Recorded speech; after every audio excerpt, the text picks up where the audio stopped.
Donc au domaine Jacques Prieur, nous avons décidé de commencer les vendanges le 25 ou 26 septembre 2008.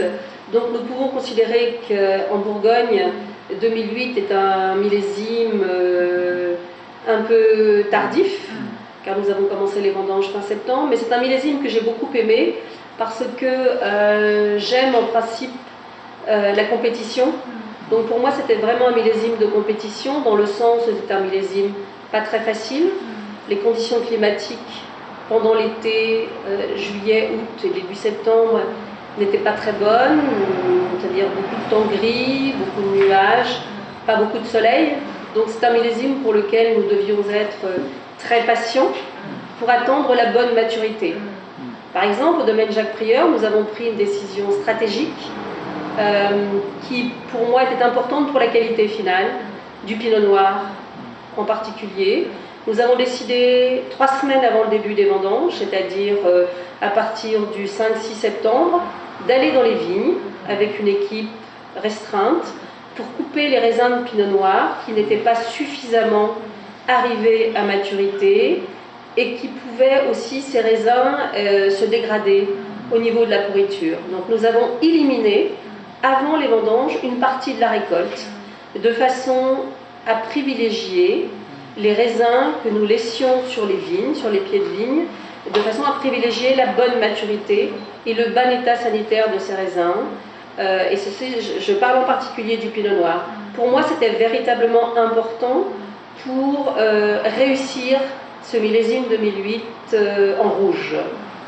Donc je peux encore dire quelques mots sur le millésime 2008 et je voudrais parler du style des vins. Et donc on peut considérer que le millésime 2008 pour les vins rouges de Bourgogne est un millésime qui nous a permis de produire des vins rouges très classiques Bourgogne, faciles à reconnaître parce que très marqués dans le caractère Pinot Noir, des vins qui ont beaucoup de pureté. Aujourd'hui, nous sommes en 2011 par exemple, et quand on les déguste, ce sont des vins qui ont beaucoup de fruits, de pureté, de finesse. En ce qui concerne les vins rouges du domaine Jacques Prieur, nous n'avons pas cette impression éventuellement de verdeur que l'on pourrait trouver dans le millésime 2008, parce que grâce aux grappes que nous avons coupées avant les vendanges, nous avons obtenu une très bonne maturité. Donc nous avons des tanins souples et des vins surtout sur le fruit, qui sont, je pense, déjà très bons à déguster, mais qui sont aussi des vins de garde. Les vins rouges du millésime 2008. Un petit mot aussi sur les vins blancs du millésime 2008. Le millésime 2008 pour les vins blancs est un millésime très particulier, pas classique. Autant le millésime en rouge est classique, autant en blanc il n'est pas du tout classique.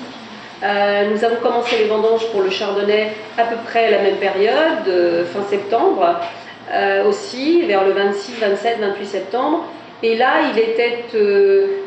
c'était vraiment très caractéristique. En fait, nous avons eu des phénomènes de pourriture noble, de botrytisme et noble, comme à Bordeaux, sur le chardonnay.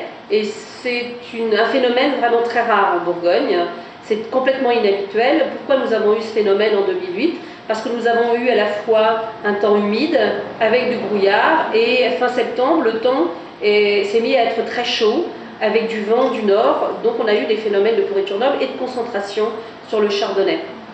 Ce qui nous a permis de produire des vins blancs dans le millésime 2008, vraiment très particuliers et très caractéristiques du millésime, c'est-à-dire avec des saveurs et des arômes de fruits confits, de fruits secs, de citrons confits, des vins à la fois très riches, mais aussi avec beaucoup d'acidité, parce que dans ces phénomènes de pourriture noble et de concentration, on concentre à la fois la richesse, mais aussi l'acidité. Donc ce qui nous permet d'avoir des vins blancs en fait très équilibrés, mais très particuliers au niveau aromatique, qui sont aujourd'hui très ouverts au niveau du nez, mais leur structure, leur équilibre me permet de dire qu'ils ont aussi un très grand potentiel. Et ce sont des vins de garde également.